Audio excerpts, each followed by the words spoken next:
unicamente meu Pai. Deixa eu só esclarecer uma coisa aqui. Você pode até anotar isso aí. Hoje, Jesus já sabe. Jesus sabe. Porque quando ele falou isso aqui, ele ainda estava como homem. Como homem. Era o Jesus homem que falou isso. Ele disse: olha, nem os anjos sabem, nem o filho, nem eu sei. Porque ele ainda era o Jesus homem. Mas a partir do momento que ele ressuscitou dentre os mortos, e ele subiu ao Pai glorificado, aí o Pai falou para ele: olha, tira a tua mão vai ser. Então você pode dizer, podemos dizer que Jesus, o Senhor Jesus, já sabe o dia. Porque ele disse: eu e o Pai somos. Aqui, ó. Folheto, nós temos ali. Eu e o Pai somos um. Então eles vivem em perfeita harmonia. Então Jesus já sabe o dia e a hora. Mas os anjos não sabem, os serafins não sabem, os querubins não sabem, o presbítero Giovanni não sabe, a irmã Lídia não sabe, a irmã Regina não sabe, a irmã Sônia não sabe, a irmã Zé não sabe, ninguém aqui sabe. Eu não sei. E nem posso dizer quando é que Jesus vai voltar. Agora eu posso dizer sim, que os sinais estão mostrando que Jesus vai voltar. Amém? Então, continuando aí. Porquanto, assim como foi nos dias anteriores ao dilúvio, comiam, bebiam, casavam, davam-se casamento, até o dia em que Noé entrou na arca, e não perceberam até que veio o dilúvio e os levou a todos, assim será também a vinda do Filho do Homem. Amém? Pode passar de novo. O apóstolo Paulo, irmãos, falou sobre o arrebatamento lá em 1 Tessalonicenses, capítulo 4, versículo 16, 17, ele falou: porque o mesmo Senhor descerá do céu com alarido, e com voz de arcanjo, e com a trombeta de Deus. E os que morreram em Cristo ressuscitarão primeiro. Depois nós, os que ficarmos vivos, seremos o quê? Arrebatados, juntamente com Ele nas nuvens, a encontrar o Senhor nos ares. Assim estaremos sempre com o Senhor.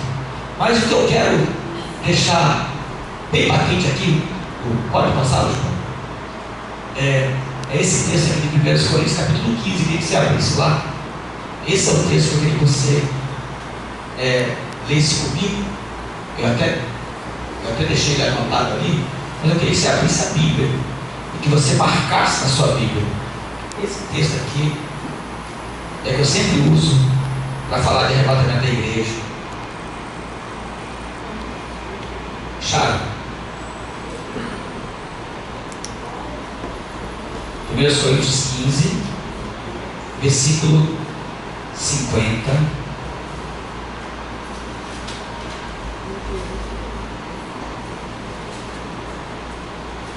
Glória a Deus.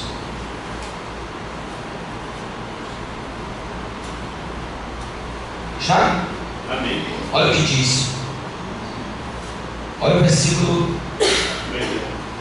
Olha o versículo 51. Eis aqui vos digo um mistério. Na verdade, nem todos dormiremos, mas todos seremos o quê? Transformados.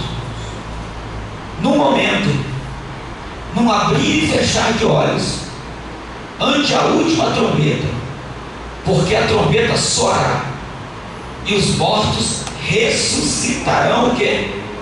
Incorruptíveis, e nós seremos o quê? Transformados.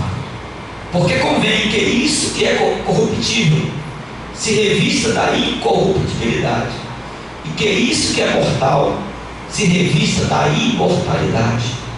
E quando isto que é corruptível se revestir da incorruptibilidade, e isso que é mortal se revestir da imortalidade, então cumprir-se-á a palavra que está escrita: tragada foi a morte na vitória. Amém? Por que, irmãos, que tem que acontecer essa transformação aqui? Por quê? Porque quando transformação que eu digo é aqui, ó, dormir, né? Mas todos seremos transformados, tá? Porque a trombeta soará e os mortos ressuscitarão incorruptíveis e nós seremos transformados. Por quê? Porque quando Adão ele peca, ele perde essa couraça de glória que ele tinha. Por isso que Adão viveu milhões de anos com Eva, milhões de anos, geraram milhões de filhos. Eles viveram milhões de anos no paraíso, sem pecar. Mas quando ele peca, essa couraça de glória sai do corpo deles. Tanto é que ele fala assim: me escondi porque eu estava nu. Entendeu? Essa couraça de glória que estava no corpo de Adão fazia com que ele não envelhecesse, não se cansasse, ele não se entristecia, ele não tinha essas coisas que o pecado traz em nós. Então agora, no arrebatamento, o que vai acontecer com aqueles que estão vivos? Eles precisarão de uma transformação de imediato para eles poderem subir, porque no céu não entra corrupção. Corpo corruptível não pode entrar no céu. Então o que acontece? Quando acontecer o arrebatamento, nós seremos o quê? Transformados. Mas isso vai acontecer, irmãos, ó, piscar de olhos. Vai aparecer uma glória assim, e vai nos cobrir totalmente. Aí aquele velhinho com a pele toda enrugada, né? Aí a pele dele vai ficar agora, Tem um senhor que estava dando um estudo uma vez sobre isso, ele falou assim: pastor, olha como eu estou, eu já tinha quase 90 anos, já estou cheio de reumatismo, não consigo andar mais direito, não posso nem me abaixar para amarrar meu sapato. Será que lá no céu você é assim? Eu falei: não. Quando você for transformado, você vai ficar, acabou a dor, os ossos vão ficar, você vai poder andar, correr, subir, descer, vai sentir dor no joelho, dor na perna, dor nos ossos, não vai sentir na coluna, nada disso. Você vai ser totalmente perfeito. Deus nos fez para sermos perfeitos, amém, igreja? Amém. E lá vai ser assim. Essa pessoa que não consegue andar, paralíticos, nasceram paralíticos, e como é que você vai ser a alegria dessas pessoas? Puxa vida, eu nunca andei, agora estou andando, estou correndo, que maravilha. Já pensou isso, irmão? Coisa linda, né? Então, vai ser assim o arrebatamento da igreja. O que ocorrerá, irmãos, após este fato? O que vai ocorrer após o arrebatamento da igreja? Veja bem, irmãos, a igreja foi arrebatada hoje. Nesse exato momento, milhares de pessoas estão voando, pilotos estão guiando aviões pelo mundo todo, no ar, com a cidade aí no ar, irmãos. Navios estão circulando pelos mares, milhares de metrô, trem, carros estão rodando pelo mundo todo. Hospital, nesse momento, médicos estão fazendo cirurgias de alta periculosidade. Os médicos estão ali, não pode errar uma veiazinha, senão o paciente morre. Nesse momento está acontecendo isso. Aí, nesse momento, a igreja é arrebatada. Sabe o que vai acontecer? Muitos acidentes. Aviões cairão, trens tocarão no outro, metrô, os navios perderão rumo, porque os pilotos vão ser arrebatados. Gente dentro do avião sendo arrebatado. Olha a confusão que vai gerar isso, irmãos. Olha a confusão. E ninguém vai entender nada, porque o arrebatamento, irmãos, presta atenção, o arrebatamento só vai ouvir a igreja. A trombeta, só os salvos vão ouvir o toque da trombeta, os simples não ouvirão. Por isso eles vão procurar: poxa, cadê meu filhinho? Cadê o meu pai? Cadê minha mãe? E vão as ruas ficarão cheias de pessoas correndo de um lado para o outro. E muitas pessoas correrão para a igreja. Eu já disse isso numa palestra que eu dei, que eu disse assim: o período em que as igrejas estarão mais lotadas vai ser no período após o arrebatamento da igreja. Oi? Oi não, né? Vai ser uma confusão generalizada, né? Vai. E também, assim, claro, as pessoas não vai toda essa confusão de se a catástrofe vai acontecer, desses acidentes, tudo isso, vai ser uma confusão que alguns vão sumir, alguns não vão voltar depois, né? Aí vai ver a notícia no rádio, Isso. os acidentes, desaparecimento de milhares de pessoas ao mesmo tempo, vai ser uma confusão generalizada. Exatamente. Vai ser um caos, né? O mundo todo vai começar a reportagem, notícia: sumiu meu pai, sumiu minha mãe. Eu estava lá no berço com meu filhinho, de repente ele sumiu. Onde está meu filho? Vai ser uma coisa assim extraordinária. A virada da viúva, Asquemamento, né? Às vezes fala isso. Deus fala assim: estarão dois no telhado, um só do outro filho. Estarão dois numa cama, um só do outro filho. Então, estarão dois no campo, um só do outro filho. Então, Jesus disse isso, quero falar. Ele estava dizendo assim: olha, nem toda a igreja vai ser arrebatada. Nem toda a igreja vai ser arrebatada. É por isso que eu falei, o pastor estava pregando lá, a igreja estava mais ou menos cheia, aí daqui a pouco, mas ficou gente, ficou pessoa lá, entendeu? Então, vai ser um período assim muito complicado, e essa situação, ela vai começar a atingir o quê? As finanças do mundo, ela vai atingir o quê? A bolsa de valores. Então ela vai começar a acontecer o quê? Uma certa confusão no mundo financeiro, né? Fome vai começar a vir, guerra, um vai começar a guerrear com o outro, e vai começar a ter, aí vai aparecer o quê? A figura. Deixa eu só, em seu discurso do Monte das Oliveiras, Jesus mencionou um período de grande tribulação jamais ocorrido em toda a história da humanidade. E estando sentado no Monte das Oliveiras, chegaram-se a ele seus discípulos em particular, dizendo: dize-nos, quando serão essas coisas? E que sinal haverá da tua vinda e do fim do mundo? E Jesus respondendo disse-lhes: acautelai-vos, que ninguém vos engane, porque muitos virão em meu nome dizendo: eu sou Cristo, e enganarão a muitos. E ouvireis de guerras, de rumores de guerras. Olhai, não vos assusteis, porque é necessário que isso tudo aconteça, mas ainda não é o fim. Porquanto se levantará nação contra nação, reino contra reino, e haverá fomes, e pestes, e terremotos em vários lugares. Mas todas essas coisas são os princípios das dores para o lado. Como será a grande tribulação? Irmãos, a grande tribulação, como eu falei, como aconteceu o arrebatamento, começou a acontecer esse caos. Vai aparecer um cidadão, e a Bíblia diz que ele é judeu. Não adianta dizer que o Papa é o anticristo, que o presidente dos Estados Unidos é o anticristo. Quem conhece a Bíblia sabe que não é. O anticristo, ele é judeu, ele vem de Israel, ele é descendente de Israel. Então dizia que o Hitler era anticristo. Aí diziam agora que o Papa é o anticristo. Isso tudo é essa fiada, né? Não é o anticristo. Só faltava essa mais gentil ser o anticristo, irmão. Seria até, né? Pô, tá gravando, deixa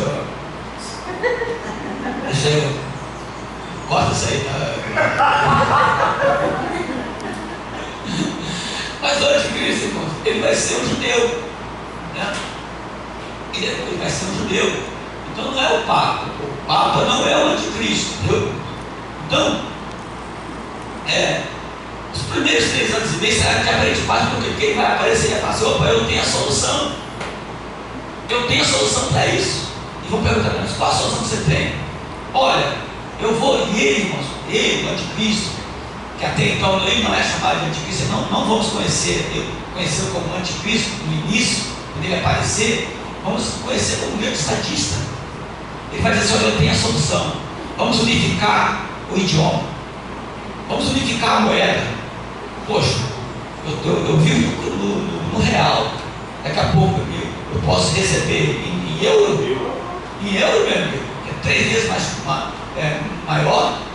Opa, beleza. Né? O da Índia, o da África, aqui do estado da América do Sul, todo mundo tem uma moeda forte.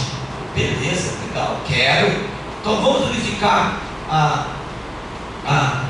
moeda, né? Vamos unificar, vamos dar trânsito livre para todo mundo circular para onde quiser. Quem quiser sair do Brasil, os Estados Unidos não precisa de visto, não pode passar direto, tem livre. Poxa, beleza, todo mundo vai gostar, que maravilha. Olha, se tiver muita laranja aqui no Brasil, pode levar para fora, e o que tiver lá pode trazer para cá sem imposto, circulação livre para todo mundo, e vamos resolver esse problema.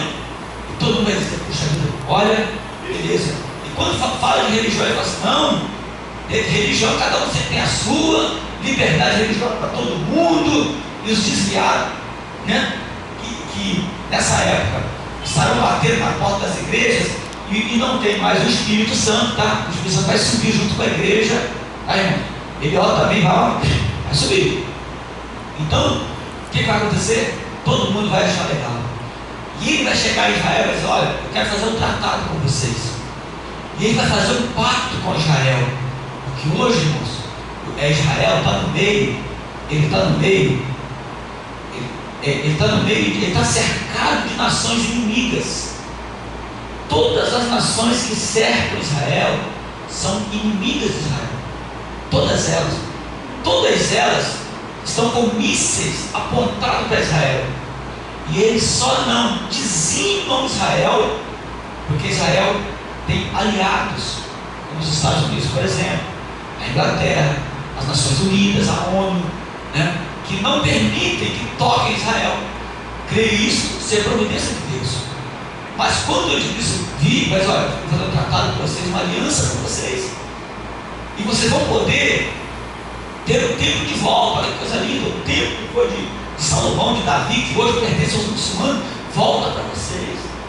Olha que coisa maravilhosa. Israel vai aceitar o pacto, legal, vai fazer um tratado. 3 anos e meio será de aparente paz. Pode mudar.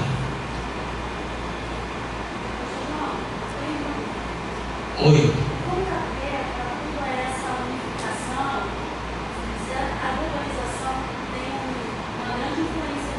Globalização.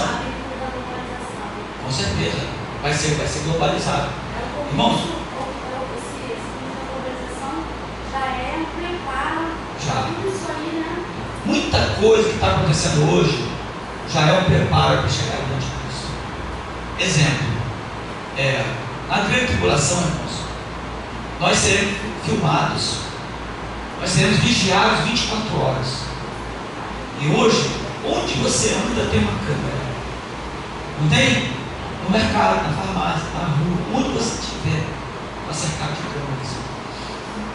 Por quê? Isso é o quê? É uma preparação para a grande tribulação. Antigamente você chegava no mercado para comprar um negócio, o cara ia do lápis, né, fazer lá. O que você quer aqui? Bombril, R$3,80, um leite, R$4,50, fazer a compra. Hoje em dia, passou. Leitura, né? Você pode fazer a leitura pelos seus olhos, a pupila dos olhos. Hein? Biometria no banco, né? O cara já traz sua senha, né? Então, mas tudo isso é o que? É um preparo exatamente para essa globalização que o anticristo vai promover, que vai ser uma maravilha nos primeiros 3 anos e meio, mas depois começa, provavelmente dita, a grande tribulação mesmo, ela vai durar 3 anos e meio. Amém? Vamos lá? O início desse período se dará quando um príncipe que há de vir, Daniel 9:26, fizer firme aliança com muitos. Tal homem também é identificado em outras partes como o chifre pequeno e como o homem da iniquidade. O apóstolo Paulo chama ele como homem da iniquidade, o iníquo. O apóstolo Paulo chama de iníquo, lá em 2 Tessalonicenses capítulo 2, versículo 3. Ele uma coalizão de nações ocidentais naqueles dias. Fará também, olha aí, uma aliança com Israel, trazendo paz aos judeus. Devido a essa paz, o templo será reconstruído na primeira parte da tribulação. Lembra que eu falei? Que o anjo diz assim: olha, essa aliança, vamos reconstruir o templo, tá? E Israel vai ficar todo feliz, porque o sonho deles é trazer o templo de volta para eles. Prevê que na primeira metade da tribulação haverá sacrifícios a Israel, atividade feita exclusivamente no templo. Os primeiros 3 anos terminarão com o homem da iniquidade declarando ao mundo a sua divindade e se assentando no santuário de Deus, possivelmente uma referência ao templo de Israel. Como é que vai começar essa grande tribulação? Eu coloquei. Quando terminar os primeiros 3 anos e meio, está aquela paz, todo mundo bem, todo mundo abençoado.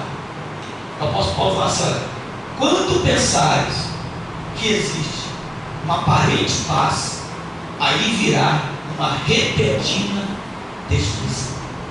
Aí o que o anticristo vai fazer? Opa, a partir de agora, todos vão ter que me adorar. A partir de agora, eu sou uma divindade. Eu tenho poder para matar, tenho poder para prender, tenho poder para soltar. Isso ele vai dizer para todas as nações, vai dizer isso. Pode ser pela televisão, pelo satélite, pela internet, ele vai declarar isso para todos. Como estou dizendo ali, ó, ele vai revelar ao mundo a sua divindade. E vai para o templo, lá em Israel, ele vai se assentar no trono, que é o trono de Davi. Se assentar como Deus, como Senhor. Por isso que ele é chamado Anticristo. Ou seja, ele é o contrário a Cristo. Tudo aquilo que Cristo vai fazer, ele quer fazer. Por isso que ele é o Anticristo. Entendeu? Vamos lá? O Anticristo. Ele vai se manifestar na segunda metade da grande tribulação.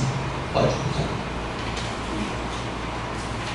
Ninguém, de nenhum modo, vos engane, porque isso acontecerá sem que primeiro venha a apostasia e seja revelado o homem da iniquidade, o filho da perdição, o qual se opõe, olha só como ele é, e se levanta contra tudo que se chama Deus ou é objeto de culto, a ponto de assentar-se no santuário de Deus, ou seja, no trono do templo lá em Israel, ostentando-se como se fosse o próprio Deus. Não vos recordais de que ainda convosco eu costumava dizer estas coisas, e agora sabeis que o que detém para que ele seja revelado somente à ocasião própria, para que, sabe, mas o que ainda está detendo o anticristo? O que ainda detém o anticristo? O que ainda tem? É. O que não permite que o anticristo chegue agora aqui? Não. Quem? A igreja. A igreja, lembra que a igreja é um muro contra ele? O que está detendo o aparecimento dele é a igreja. Ele só não aparece porque ele teme o poder que a igreja tem. A igreja tem poder dado pelo Senhor. Entendeu? Por isso, coisa que está dizendo. Então, continuando. Com efeito, o mistério da iniquidade já opera e aguarda somente que seja afastado aquele que agora o detém. Então será de fato revelado o iníquo, a quem o Senhor Jesus matará com o sopro de sua boca e o destruirá pela manifestação de sua vinda. Ora, o aparecimento do iníquo é segundo a eficácia de Satanás, com todo o poder, sinais e prodígios de mentira. Então, irmãos, quando o anticristo falar assim, eu quero adoração, aí sabe o que vai acontecer? Israel vai dizer, não, nós não adoramos outro Deus, nós só adoramos ao único Deus. Aí a aliança vai ser quebrada. O anticristo vai dizer assim para todo mundo, você tem que me adorar. Aí eu pergunto, você é aquele cara que era desviado, que não subiu no arrebatamento, o cara que sabe que não existe outro Deus a não ser o Deus de Israel. Aquele camarada que ouviu tantos estudos dizer que Deus abomina a idolatria, né? Que só Deus devemos adorar. Como é que vai ser esse camarada? Ele vai começar a sofrer perseguição, vai começar a morrer gente. Por isso que eu pergunto para ele assim: pastor, vai ter salvação no período da grande tribulação? Vai ter. Mas a salvação no período da grande tribulação serão para aqueles que sacrificarem as suas próprias vidas, negando prestar adoração ao anticristo. Amém? Pergunta. E o povo de Israel, pastor? Né? Aonde que muitos, no caso dos judeus, né? Hoje, muitos não acreditam em Jesus Cristo, acreditam em Deus. O anticristo sentará no trono, aí eles vão ver que não é Deus. Aí eles vão ver o que eles negaram a Jesus, no caso, né? Há salvação para eles também, e esses desviados vão nesse barco aí também. Pois é, nesse momento os judeus, eles se negarão a adorar o anticristo. Exato. Eles vão dizer: não, nós não adoramos outro Deus. Jesus ainda não entra na história. Daqui a pouco vai aparecer. Mas nesse momento, o anticristo vai se colocar como Deus, tá? Como uma divindade vinda de Deus, exigindo adoração, não só dos judeus, mas de todos. Aquele que se negar a prestar adoração a ele, serão mortos, serão assassinados, tá? Os desviados, por exemplo, o apóstolo Paulo fala que serão salvos como pelo fogo, né? Ele quer dizer o quê? Eles serão salvos, eles serão sacrificados, serão mortos, negando o anticristo, mas ganhando a vida eterna.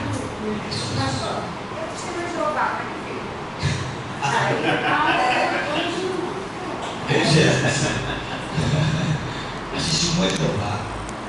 Olha, irmão, assim, a Bíblia diz que Jesus disse assim: todo aquele que me negar, a minha divindade, que eu sou Deus, Senhor, tá? Não tem vida em mim. E os TJs, eles não creem que Jesus é o Filho de Deus, é o Filho de Deus vivo. Eles creem, segundo a doutrina deles, que Jesus é um profeta. Ele fala: não, para dar de um anjo. Não, Jesus está acima dos anjos, como diz Hebreus capítulo 1. Ele está acima de qualquer ordem angelical. Jesus é Deus, né? Então todo aquele que não confessa que Jesus Cristo é Senhor não tem Espírito de Deus. E quem não tem o Espírito de Deus não pode alcançar essa coisa. Amém? Quem mais levanta a mão? Oi, meu. Israel não vai aceitar que o anticristo se assente no trono. Por isso vai haver um conflito, né? Vai. Então, mas aqueles que vão se prostrar ao anticristo, aceitando me adorar, será que talvez não seja porque Israel, ao contrário do seu Messias, ele acha que é uma pessoa influente, como o anticristo vai ser uma pessoa influente, está inteligente e extremo e tal, com toda uma articulação de governo e tal. Será que esses que vão se prostrar não é Israel, por causa disso? não. Achando até Nenhum israelita vai adorar o anticristo. Nenhum. Porque os judeus, eles foram curados da idolatria quando eles foram para o Babilônia. Por isso que eu confio. Israel vai estar fora disso. Pois é, a Bíblia diz que todo Israel será salvo, porque eles no final eles vão reconhecer que Jesus Cristo é o Senhor. Então, vamos dizer isso no final. Nós estamos ainda na